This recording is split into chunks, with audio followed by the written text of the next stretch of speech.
think for us, character has been really, I think, the pillar for success that we've had recently. I think that the guys that we bring in, we want to know that there's some integrity in who they are as young men, and that they can handle the challenges of the college game.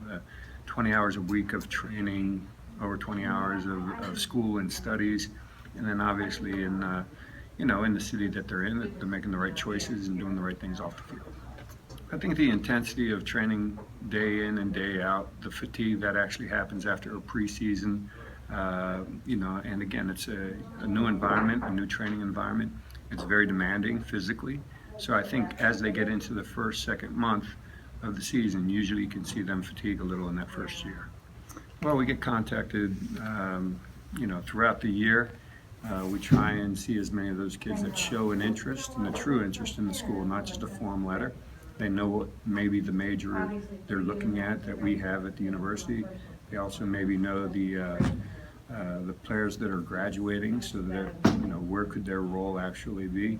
So they have to have a real interest, I think. Then we try and watch them. If we can get out to see them play, if they're in a regional tournament or a state tournament, that's the best. And if we feel the need to travel, a greater distance across the country, we're willing to do that as well. I think that we've been able to find quality players that aren't participating in the development academies. So we've been able to use all the resources. There's good players that don't have access, like the players in Nevada. Hawaiians have done well in Las Vegas as well. So it's not always the player that's in the academy that's getting to Division I soccer. I think the college game is really based on a lot of athleticism, the physical side. So if they're not on a weight program in high school, I think they come in a little bit behind in terms of the physical strength.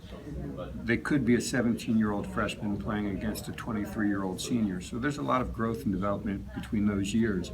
So I would really say get a head start on the weight training. And I think also we want a technical player that can play as well. Well, there's so many things that go into it. Do they want to be at a big school or a smaller school? Do they want to be close to home or on the road?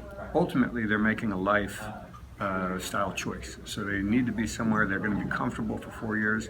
They have to have a good relationship with the staff. There has to be the major that they're looking to try and get an education in.